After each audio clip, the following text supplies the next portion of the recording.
Literacy Station. Investor Schooling Live with Phil Falcone and Larry Steinhaus on Talk Radio 1210 WPHT.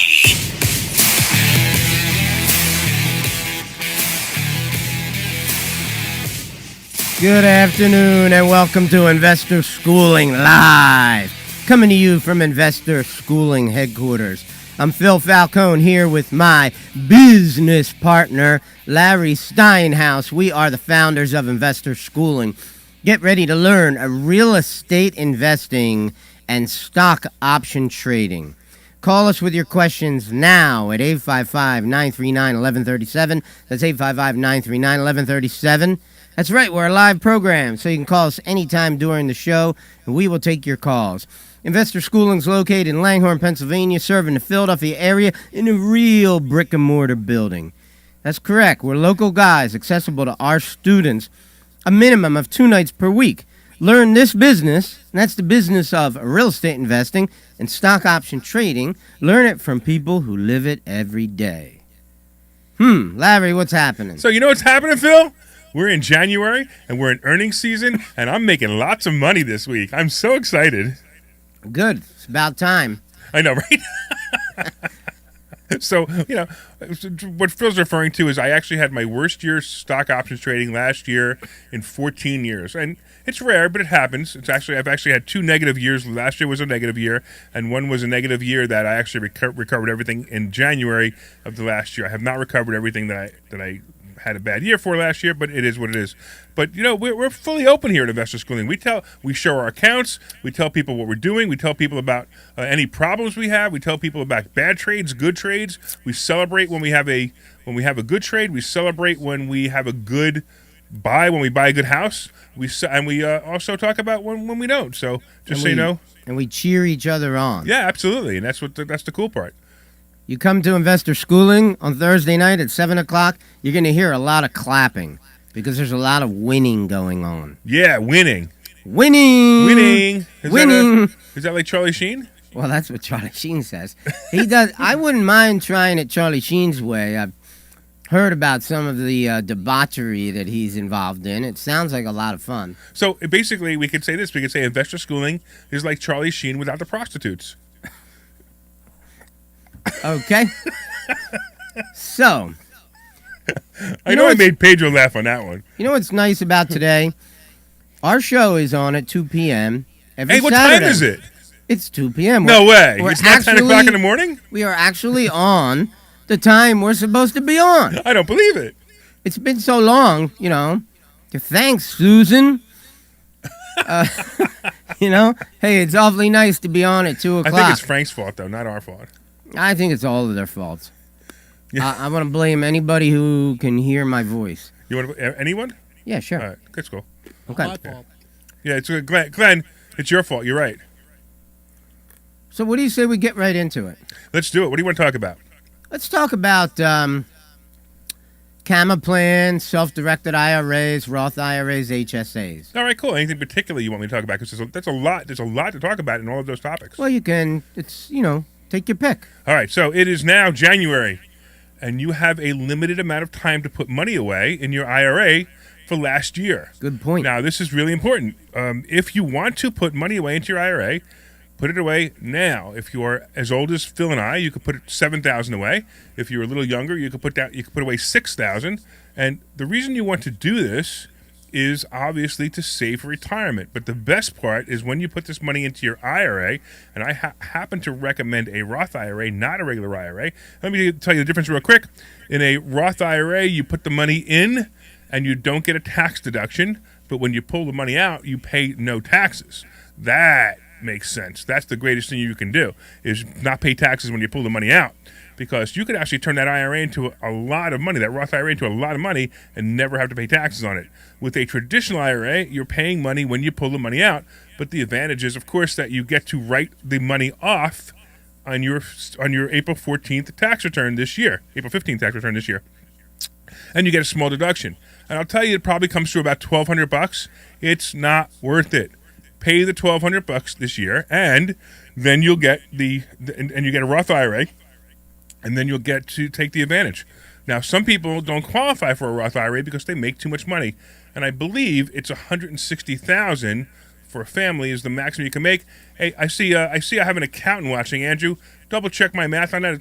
Let me know if it's $160,000. If you want to put a comment in the comments. Thanks for watching, by the way, and also Alan, I thank you for watching too.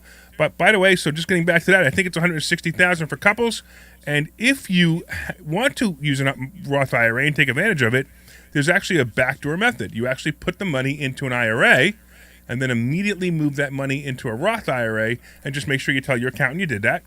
And then you don't have to pay taxes. I know it's a weird loophole, but it actually works, and there are technical reasons why that works. And it's simply because you can move money from an IRA to a Roth IRA at any time, but you have to pay the taxes on it when you move it. So because you haven't deducted the taxes already, you then don't have to pay the taxes on it. So it's kind of interesting, but it's a great move. It's a great way to do it. Roth IRA all the way. Then, if you want to put more money away, you put it into your HSA, which Phil mentioned before as well. Well, let's talk a little bit about, so if you're putting the money in the Roth IRA, you have until when to do that? I believe it's also the same thing, April 15th. April 15th. For last year. Right. Right? And, and you can't pull the money out unless you're above 59 and a half. Right. Well, I believe it's 59 and a half. I wasn't prepared for this conversation. And the funny part is, as I get older, I forget numbers. And I don't know why. But I can't remember the exact number. It might be 59 and a half. It might be 65. I'm not sure. But it doesn't matter. The idea is, once again, we're trying to save taxes, so we're going to save taxes. So all we need to do is put a disclaimer on the radio show that says, sometimes Larry Steinhaus forgets numbers. No, I like the better disclaimer that I'm not an accountant or an attorney. I'm giving advice based on my personal experiences. And because I'm not old enough to take the money out yet, I don't care. Yeah. We need Andrew. Andrew probably stopped watching it, so he's not giving us all the answers that we need. Say hello to my friend Alan Apt. Hey, Alan, how are you? You can say hello to him too. Just you should type something to him. Well, he can hear you. He can hear. Yeah, I guess he can hear you. Hi, Alan. How you doing, buddy? So for you guys who don't know what we're talking about, we are live on Facebook, we are live on YouTube, we are live on Twitter, and we are live on LinkedIn. And you can, Joe's saying 59 and a half. So you can, if you'd like, you can respond to us on Facebook and LinkedIn and YouTube and Twitter and leave a message, and we will be more than happy to respond to you. And by the way, say hi to everybody. If you're watching, say hi to us. Look at that. Alan's responding to you. There you go. How nice. Isn't he a great? He says he's great. It's nice to have friends. Yeah, you have friends? Alan. Yeah. All right, there you go. Well, by the way, Mark Cumberland is our friend, and he was on a little while ago.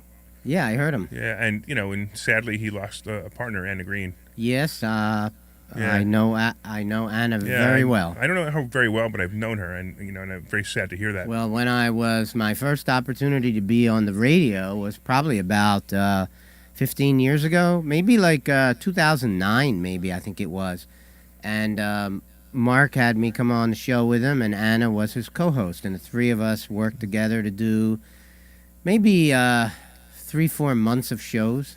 Oh, okay. I did not know that. Okay. Yeah. I knew you were on the radio with. I didn't know you were on the radio that long. But yeah, Anna will definitely be missed. She was a sweetheart. Yeah. Yeah. But by the way, if you want to call in, 855-939-1137, 855-939-1137, and you can call in and say hi and ask us questions about anything that has to do with money. Just don't ask me what age you're allowed to retire. By the way, so it is 59 and a half, according to Joe, who probably looked it up, but it's also 5 years. So if you put the money in at age 59, you have to wait 5 years before you can take it out. So it's Really? 5 years of 59 and a half, whichever comes last. Just so you know. That's interesting. Yeah. It's the Glad same, you brought that up. yeah, same thing with that I can remember. I just can't remember if it's 50. I didn't remember it was 59 and a half. Okay. So pretty soon we can take money out of our Roth IRAs and we don't have to pay taxes on it. Well, as you know, I liquidated my IRAs to buy a mobile home park. I know that was pretty cool. So at this point, I don't know that it makes a lot of sense for me to start it up again. Absolutely, you should start it up again. Not under the current things that I'm planning on doing. I'm going to need some cash. So one of the things you can do, so this is kind of neat. One of the things you can do is you can actually take your Roth IRA and buy real estate in it. Yeah, I'm aware of that. So But you'd have to build up that account to... not really. Check this out. So let's say you put, let's say 2 years you had $14,000 in your Roth IRA. and you went to buy a house that's, I don't know, let's say it's $100,000. Your Roth IRA can actually go to a bank with you, of course, and it can borrow the money, and you can actually just leverage your $14,000 just like any other real estate investment. The only problem is the bank has to agree to that loan being a non-recourse loan. They can't come after you personally. They can only go after your IRA or the property. And there are many banks who will do that. You can do it with a private lender very easily. Okay, you want to talk a little bit about HSA? Yeah, so let's talk about HSA. So HSA is a health savings account. So many of you know about this because your employer gives you the option to put money into a health savings account. And basically, this was done. Basically a few years ago. I think it was done in the Obama years, where they said, "Listen, all these plans have high deductibles. So let's say you have a high deductible health insurance plan. By the way, high deductible is $1,200 or more. So if your deductible is $1,200 or more, you are eligible for an HSA. The interesting part about that is most deductibles are higher than that now. Most of them are $2,500, $3,000, $5,000, $10,000, depending on your plan. But so $1,200 HSA, you can now put money up to, I believe it's $3,300 a year per person. And you put that money in, so let's say $3,300, you get to deduct that money off your taxes, just like an IRA. And the rules are the same as a traditional IRA, where it's tax deferred, and it's the same thing. It's the 5-year. I believe that one is 65, and it's that you can take it out, and it's 5 years or 65, whichever is later. But here's the really cool part: that money's tax deductible. Of course, when you take it out, whatever you have left, it's taxable. But the neat part is about this, the plan of this, let's say you go for an MRI and the MRI is $5,000 and you had a $5,000 deductible. So if you had $5,000 in your HSA, the government assumes you're going to take the $5,000 out of the HSA and pay that deductible. If you have the means to not pay that deductible out of your HSA, don't. Pay it out of your regular bank account. Keep the money in the HSA, and then that money, then when you withdraw it, you can hold on to that receipt forever, and you could say, "Hey, listen, in 10 years ago, I had an MRI, and it had $5,000. I had to pay $5,000 for that MRI, and you don't have to pay taxes on the $5,000 that you pull out of the HSA. You can actually use it then. Also, eyeglasses are covered. You could put that in your HSA. Toothbrushes, toothpaste, razor blades. Razor blades might be maybe on the fringe, but there are things that you would not believe that are covered. I mean, even dental floss is covered." So it's kind of neat. So you can hold these receipts forever and build up a really nice tax deduction off of your HSA when you pull it out. But the good news is you're not paying taxes every year. So believe it or not, you can actually buy houses in your HSA as well. My HSA right now has about almost 40 grand in it now, because of a combination of putting money into it, and also, believe it or not, in stock options. I used that and I traded stock options with my HSA, and I built it up to, I think I did 100% this year in that one account. That was only one account that I did really, really well, after I just said I did pretty bad in some of my other accounts. But that account I did 100% in. Nice. So these are some cool tricks and some things that we teach in investor schooling, because it's not just about real estate. It's not just about stock options. It's about anything and everything that has to do with money. Well, speaking of money, one of the topics... Do I owe you money again? Well, of course you do. All right. Yes. Speaking of money, would you like to talk a little bit about how money really works? Oh boy, that's such a loaded topic. How money really works. So money is completely useless. It's completely worthless. Do you want me to go down that rabbit hole? Or do you want me to go down the rabbit hole that says that you're supposed to move money a lot? There's so many places to go with that topic that I'm not sure which one I should go down. I know, you're going to say pick one. Why don't you pick one? Yeah, I knew they were going to say that. I don't know. It's a tough one, because this is one of those things where you have to kind of like have a lot of knowledge about money to understand where I'm going to go with this. And the first thing you need to understand is money needs to move. You can't have money sitting in a savings account at 0.001% interest and ever expect it to do anything for you. That's for sure. You have to take money, you have to borrow money, you have to use other people's money, and you have to leverage your money, and you have to continue to just keep building it and building it and building it. And then when you have assets, you need to borrow against those assets to get more money. You and I are both Monopoly fans. By the way, one day you and I have to play Monopoly, and we just haven't yet. But we're both Monopoly fans. Now, when you were... It's just you. Do you realize you have no chance of winning? That's why we have to play, and we have to film it. because I want to show when I kick your butt in Monopoly, I want to show the whole world that I kicked your butt in Monopoly. I haven't lost in Monopoly since 1974. Well, that's fine. It's we're gonna have to test that theory and see if it holds. So one of the things that in Monopoly that most people don't know is if you have 2 or 3 properties and you land on another property and you don't have enough money to buy the property, what did you do? Well, the way that my family played is we invented our own rules. Yeah, that's why you won since 1974. But we're going to play with the rules of Monopoly when you and I play. If all the players of the game agreed to the rules, then what's the difference? No, because we have to play by the rules just for our competition. No. I'll play with your rules just for fun anytime. But I want to prove to you that I'm a better Monopoly player than you. The reason we changed the rules is because the rules of the game, a lot of them are not realistic. Right. Like, why do you have to go around the board before you can buy something? That's stupid. All right? Because you have to turn 18. It has nothing to do with turning 18. Well, that's the metaphor. I was 9 in 1974, so it had nothing to do with turning 18. Okay? The point is that, another thing that we changed in my family was that you're allowed to negotiate with other players at any given time, even if it's not your turn. Yeah, that's actually a great one. I like that one. Right. I use Because that in too, real yeah. life, you can Right, be negotiating multiple deals. Right. And that was exactly why we changed it, because my mom wanted us to be negotiating more than just one thing, waiting. Why wait for your turn and then just do it then? Okay? Okay, but you didn't answer my question. I never answer your questions. You had 3 properties. Whatever they are, you have them already. You landed on another spot that you could buy the property, but you don't have the money. How did you buy that property? One way you could mortgage. That's exactly right. You mortgage the properties. Right. Most people wouldn't mortgage the properties because they didn't know they could, and they didn't know they should. That was the first place I learned. That was the first place I learned that you could do that. That's right. That's why when you go to buy another property, if you don't have the money, buy another property from someone else. Buy another property. Borrow money from the bank, or borrow money from someone else, and go buy the property. Other people's money, right? We teach other people's money. Yes, we do. You borrow a lot of other people's money. Well, I have borrowed a lot of it. I haven't borrowed a lot of it lately, but I have in my life borrowed quite a bit. So do you know what I refer to as other people's money? OPM? Yeah, but no, those are the initials. Yeah. But that's the acronym. No, that's the initials. Acronym is a different word. That would be UPM. Go ahead. Where are you going with this? I refer to other people's money as any money that's not mine. That includes banks. That includes credit cards. That includes, I don't care, personal loans. It includes any loan anywhere that I get money from that's not mine is other people's money. Now, most people refer to other people's money as like a friend who has $1 million in the bank and lends you money.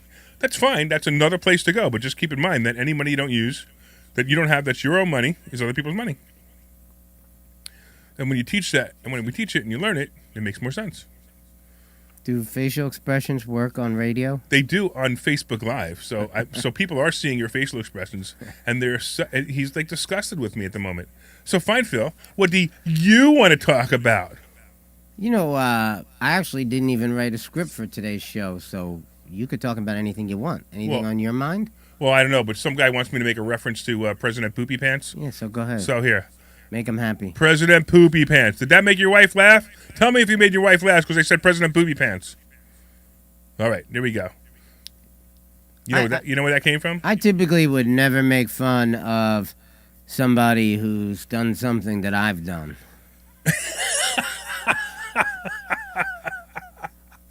But did you do it while you were visiting the Pope?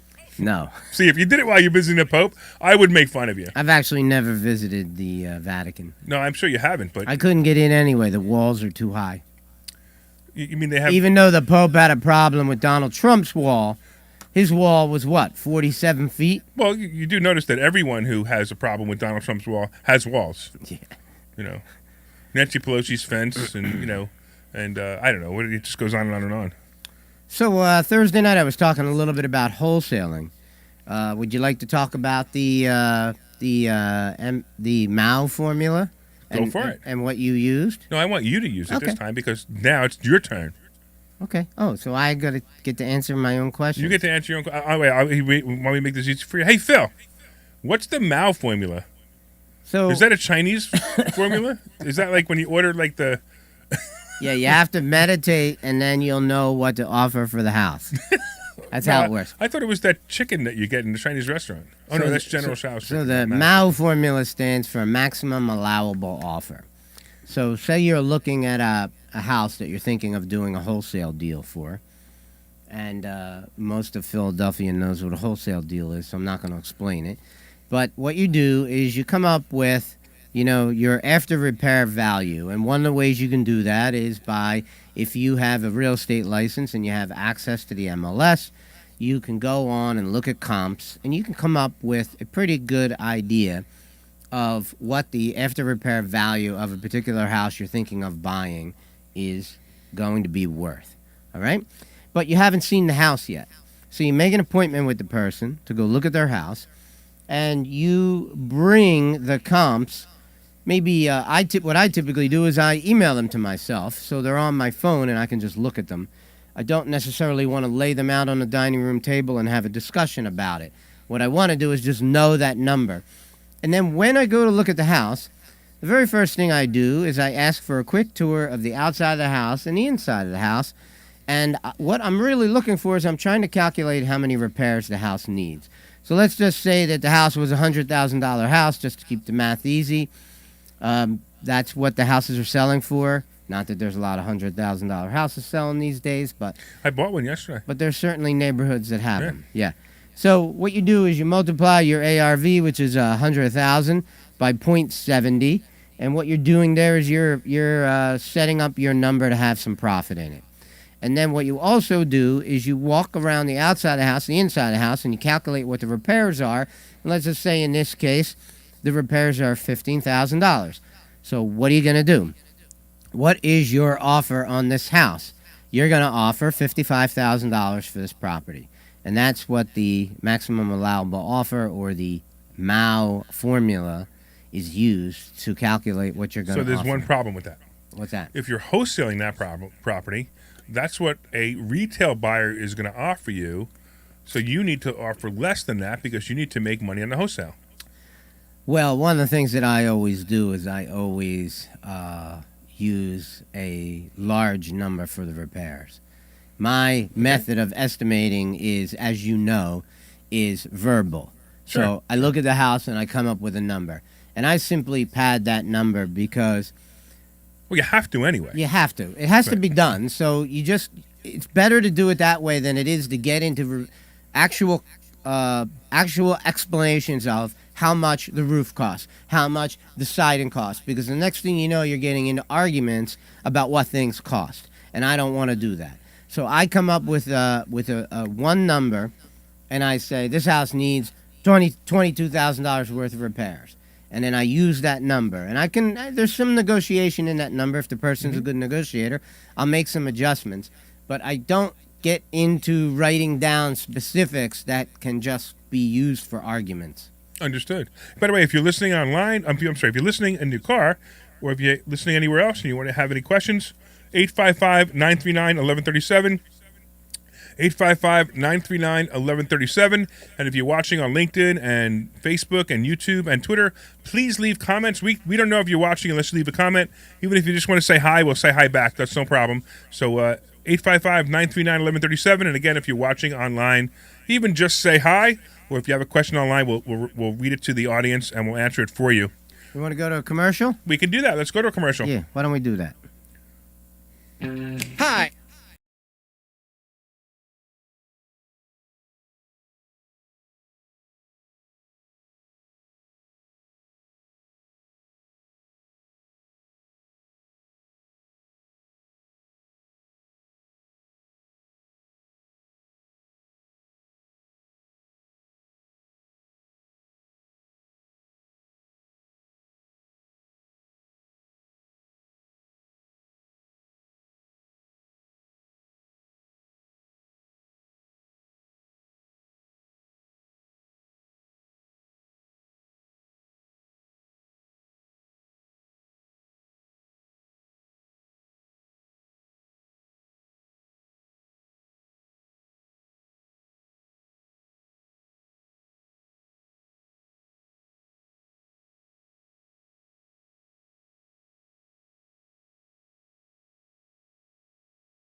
All right.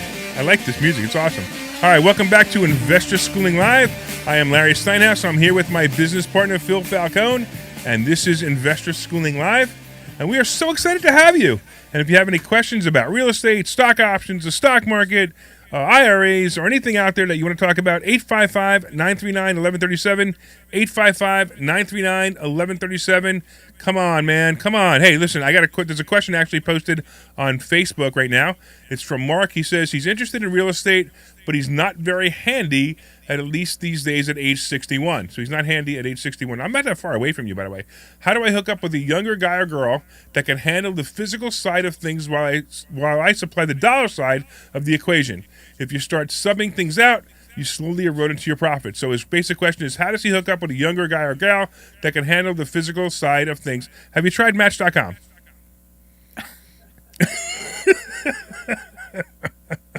All right. So, Mark, first thing I would do is absolutely show up here this Thursday night. Go to investorschooling.com and RSVP for this Thursday night. And I promise you that we're going to introduce you to a lot of younger guys or girls. Not that type, though. So if you're ready, come on in, and we'll teach you how to do it. It's very easy, and what you'd want to do is actually very smart. But I'll be honest with you, I am not that far away. I'm 58, and I have no problem with doing this business. And guess what? I don't pick up a screwdriver or a hammer or a nail or anything anymore. I used to do that when I was very young, and I realized that was actually a big mistake. It actually cost me more money for me to do it myself because of the time that I was giving up, not being able to make other money or buying other properties. It was much cheaper for me to hire somebody else, even though the dollar amount was higher. What do you think of that, Phil? I think Mark needs to show up Thursday night at 7 o'clock. Absolutely. To investorschooling.com. And you should show up in person, especially for your first meeting. It's really important. Yeah. And come out and meet some of the people. Typical meeting for us on Thursday night, we'll have 30, 40 people in the room, and we'll have about that many people on Zoom as well. So you could be talking to 70, 80 people on Thursday night, and it's an important place to come. Absolutely. And if you have money, we want to talk to you. Sure. I'm sorry. Did I say that out loud? You did. All right. Why not? Everybody needs money to make things happen in this world, and borrowing money is a wonderful way to do that. Yeah, we teach a lot of different ways to make money in real estate, and some of them have nothing to do with owning real estate. You don't have to own the real estate to make money, and one of the ways is obviously lending money to other people. And as long as you do it right, you will not only will you eliminate the risk of losing money. In other words, you can't lose money, but you actually want the people who borrow the money from you to default. When we teach you why that makes sense, you'll understand. Now, no one's ever defaulted. I've never defaulted. Phil's never defaulted on anything that we borrowed from a private lender.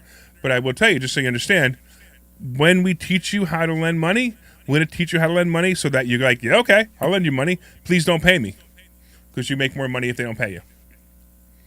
All right, what else we got, Phil? Well, you want to talk a little bit about cap rates? I'm going to let you talk about cap rates. Okay. Because, I'm fuzzy in math. No, you're not. No, you're not. So cap rates are just one of the ways that you can evaluate real estate. So typically speaking, if you're looking at a commercial piece of real estate, it generally has what's called a cap rate on it. And the cap rate is a loose number that reflects the rate of return you should get on your money that you're investing in, right? It's a loose calculation. I don't put too much weight in it, but it's something that you got to look at. So typically if you see the higher the cap rate, the better the deal. And typically you want to see double digits on it if you can get it. Or maybe something with a 9 in front of it is like kind of the minimum of where I want to operate.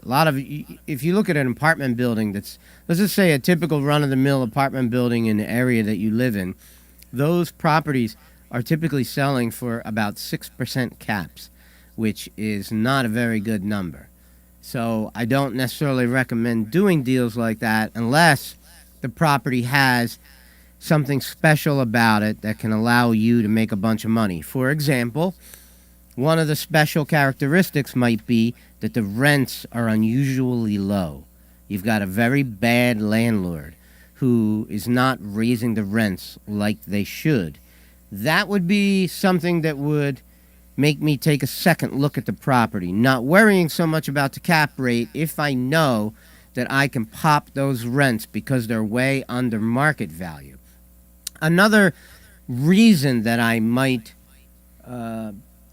be interested in something that has a low cap rate would be if there was something in the property that I could change that would save me or make me a bunch of money. For example, I used to own an apartment building, and when I bought it, all of the tenants simply got free heat.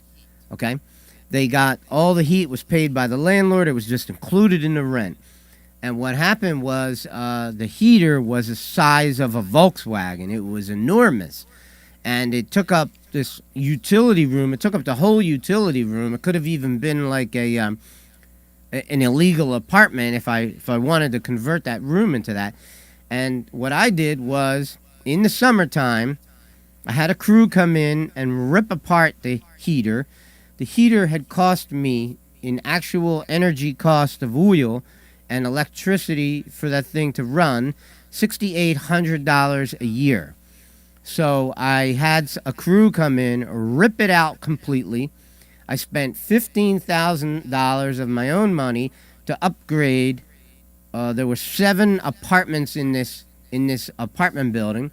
I upgraded all the electrical panels, and then I put in electric heaters in each and every apartment. So now, what did I do? I saved $6,800 a year in oil expenses, and I transferred all of the heating in this building to each individual tenant. And that was the main reason that I bought it, because I knew that I could really turn that property around and have it really kicking off a lot of cash flow. And it worked out beautifully. And then I ultimately sold it at a very handsome profit. Yeah, I remember that apartment. That was a very good deal you got on that one. Awesome play, man. I like it. That's a value-added play, isn't it? I also did an option with a guy. Right. I did a lease option with a guy to buy the building for 3 years. And he was a good dude, and I really thought it was going to work out. He lost his job in the 3rd year, and he no longer qualified for the loan. And he got back most of his money anyway, because he got to keep the profit for 3 years from the building.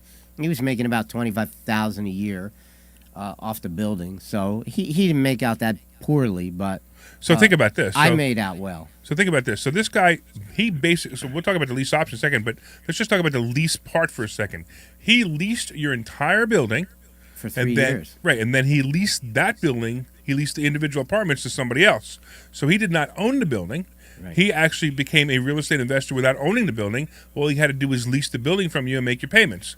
Now, it just so happened that his intention was to buy it, and he gave you what's called a non-refundable option consideration, which was an amount of money for you to keep the price at a certain price for the next 3 years. So if, let's say, you set the price at $500,000, for example, and the building was worth. I'll tell you the real numbers. Yeah, please do. It was $60,000. Right. Okay. He gave you $60,000. He gave me $60,000. So $30,000 was for me personally. Mm-hmm. The other $30,000 I gave back to him after he did the renovations. So part of the deal was he was going to do $30,000 in renovations for 3 lower level apartments that were destroyed by the flood. Okay. Right. I got to keep $30,000. And then as he completed each apartment, I gave him $10,000. Oh, okay, great. So I paid him back. That's actually great. So basically, this was your lease contract, which said it was part of the lease. He renovates it, right. and then you pay him back because you wanted to make sure that he was going to meet his obligation. Right, it's the only way I could make sure he would do it. Right, and then he put up the initial money, and then I would just reimburse him. Right, and then what he continues to do is he continues to collect the rent.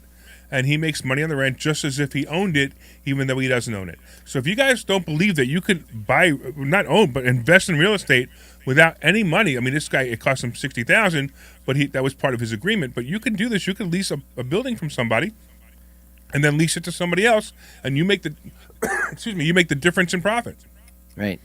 Well, I mean, it was a really good way to do it because one of the things, a lot of people who either believe they can't buy a commercial building or want to buy a commercial building, but they don't know how. This particular lease option was very attractive to him. He had cash, right? And he figured, this is great. I get to test drive Phil's building for 3 years, right?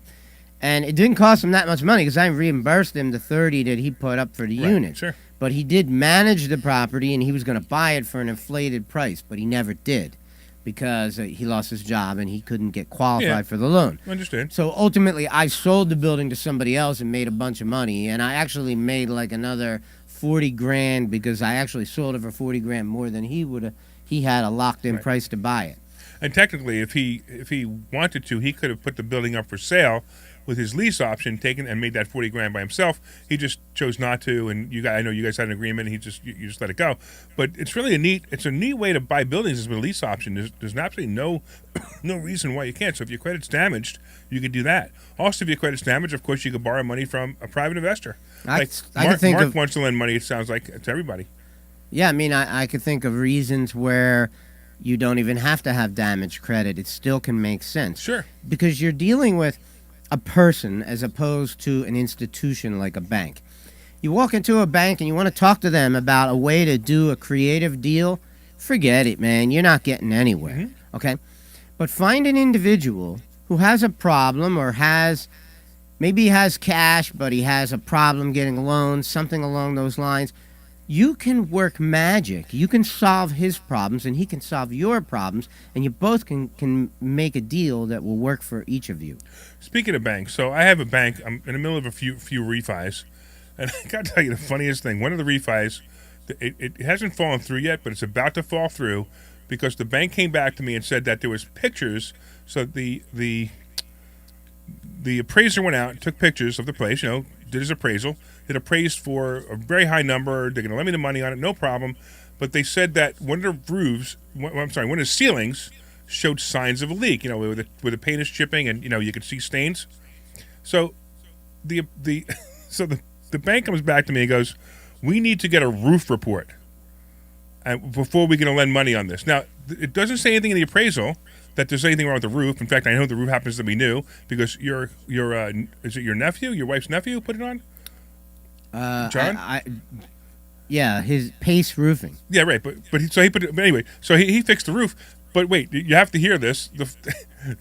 The floor that this is on the first floor, where the water damages is on the first floor, and there is a second floor above that, which of course has what? A bathroom. So they're telling me they can't lend me money on the roof leak because somebody overflowed the bathtub and stained the ceiling. This is what the bank wants. They want a roof report because someone overflowed the bathtub and stained the ceiling. Well, I'm not surprised. Yeah, it's insane. So I heard you say the other night that you were buying 5 properties? No, I'm refinancing 5 properties. You're refinancing Yeah, 5 properties. Right. Okay. Yeah. So it was nothing new. You were just refinancing. No, yeah, just refining. And the only reason I'm refinancing them is first of all, the rates. That's it. We're not going to get 3.5% interest rates ever again. So let me refinance now while I can, while the property values are really, really high.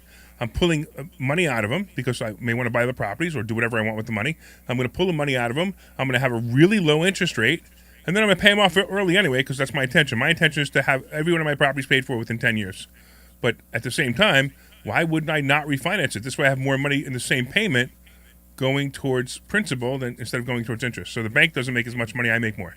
Well, I'm doing a little bit of that now.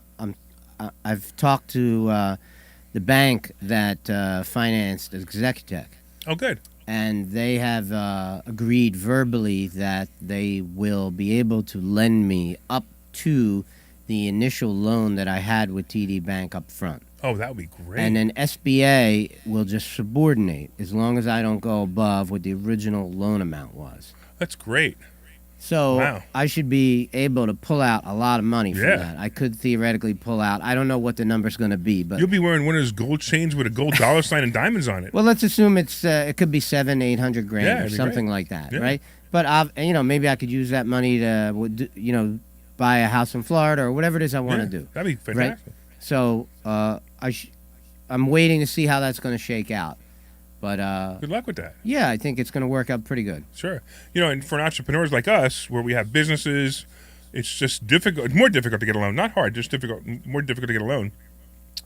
such a pain. By the way, 855-939-1137. If you're listening, 855-939-1137. I realize everybody's used to us being on at 10 o'clock, but hey, it's 2 o'clock. We're on now. Listen to us now. Give us a call now. As soon as you ever notice that as soon as the calls start coming in, like people get used to us at 2 o'clock, all of a sudden we get that phone call. We're moving you to 10 o'clock because we have a game and we don't want anybody to listen to your show anymore. And then when we move you back to 2 o'clock, no one's going to listen to your show again. I think we should move to another radio station. I think we should do that too. I think we should go somewhere where we actually are on at the same time every day. And that would be lovely. I think the only problem with that is, producers like Glenn Page, who's our producer today, he'd be upset. He would miss us. Yeah. Would you miss us, Glenn? He's not even listening. Yeah, that's how much. Hey, listen, if he's not listening, about us. I'm doing like work stuff, guys, for the next show. What's up? What, you need a break right now? No, we don't need a break. We were just saying that we would miss you if we went to another radio station because Susan keeps moving us. What I'd really like to miss is not you, but the damn commercial we keep asking you to get rid of. All right, I got to do stuff here unless you need a spot. No, go ahead. Go back to work. That's okay. Thank You can ignore our show. That's fine. Yeah, sure. Hey, listen, Phil, now's the time to curse on the air because he won't know it and he won't dump us. So make sure you say every single word that, that sounds, that sounds really bad. Do you know any good curse words? Maybe. I don't know. I'm gonna see if I can actually think of some really good curse words to say while he's getting all upset. I can't find my bleep track. It's gone.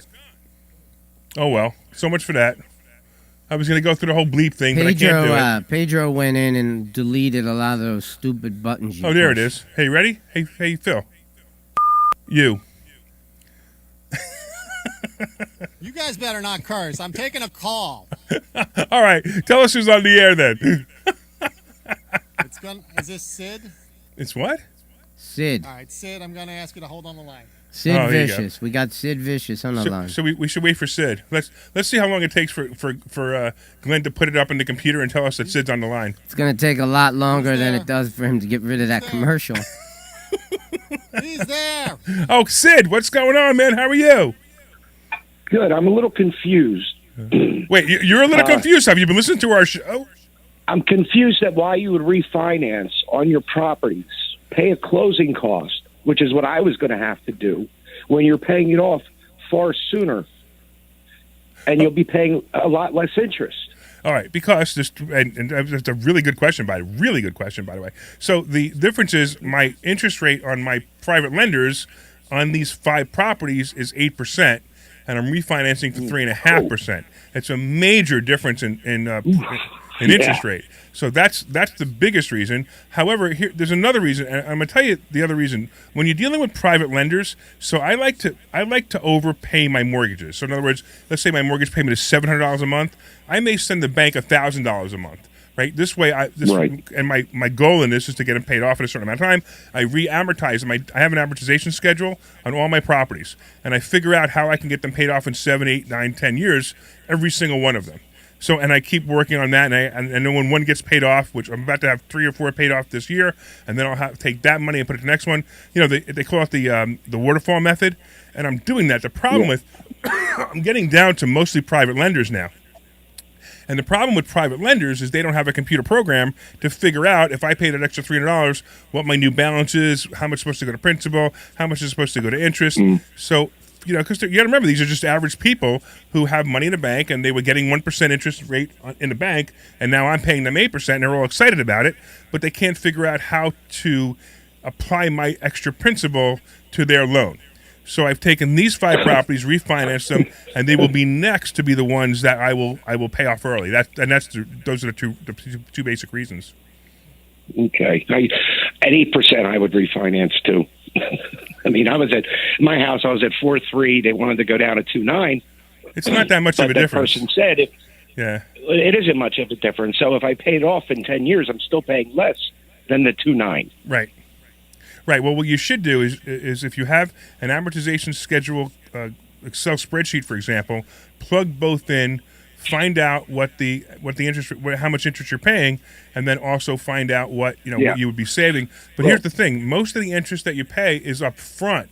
So it's in the first 5 to 10 years that you're paying the interest. So if you're already 15, 20 years into the loan, you're better off never refinancing because the interest rate, because the amortization schedule is telling you that you'd actually cost you more money if you re-amortize it. Right. I must be lucky because my lender has it right on the computer where I can add principal. It shows the interest. Yep. Most do that now. Add principal, boom, and I add at least it's a $1,400 a month payment with interest, $1,599 now, and I put on an extra $1,000 every month. That's fantastic. That's fantastic. Yeah, that's fantastic. So you'll have your property paid off very, very quickly. That is actually a really great idea. Is that your primary residence? Yeah. Do you have any investment properties? No, not yet. I was actually thinking about coming to your seminars. You actually should, and we have to tell you they're not seminars; they're actual classes. So this is actually the difference between us and other people. We don't give seminars; we give classes. So basically, you will be attending a class that people have paid for, and the reason we do that is we want you to actually get an experience and actually see what it is. So you should go to investorschooling.com and sign up. But I'm going to tell you right now, someone like go ahead.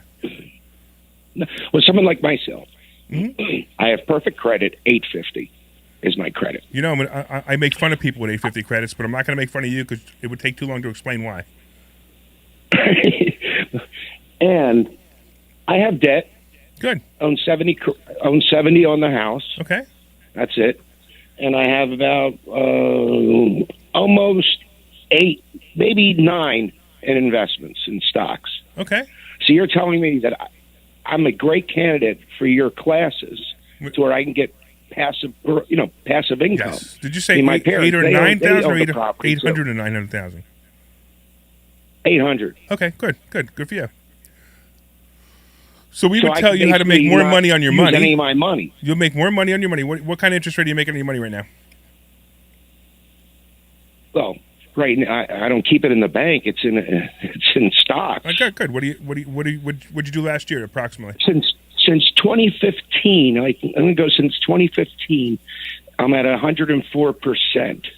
Okay, great. That's so in 7 years you made about 7% then. So I'm sorry, over 10 years, or not 10 years. So about 8 years you made closer to about 12 to 13%, which isn't bad. That's not bad. But we would teach you how to do that consistently and actually even make more. But look, it's up to you. It all depends on your risk tolerance. I hear you. So I would definitely show up. So if you're local, go to investorschooling.com, show up this Thursday, remind us who you are, and we'd be more than happy to shake your hand and say thank you for coming. Awesome. By the way, I like your show. You guys are very funny together. No, I'm funny. We're just together. What you mean is that I'm funny and Larry just laughs. No, Phil just has a funny voice. Well, he's not funny like a clown. Are you trying to say I'm a clown? I figured exactly what he said. All right. Everybody thinks you said I was a clown. Well, fine. You do not show up this Thursday because I don't want to teach you how to make more money. No, I'm definitely showing up there. You see, the reverse psychology works every time. Yep. All right, Sid. Look, all right. We look forward to seeing you. Weekend. Thanks, man. We look forward to seeing you on Thursday. Take care, man. All right, what else we got, Phil?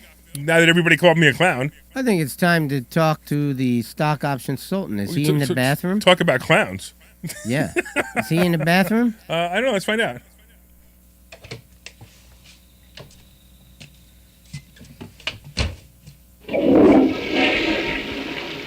Wow, those are great sound effects. Sure. We got Warren and King of Prussia if you want them. Oh, wait. Let's bring. Who is it, Warren? Yes, sir. Warren, come on. What's going on, Warren? What question do you have?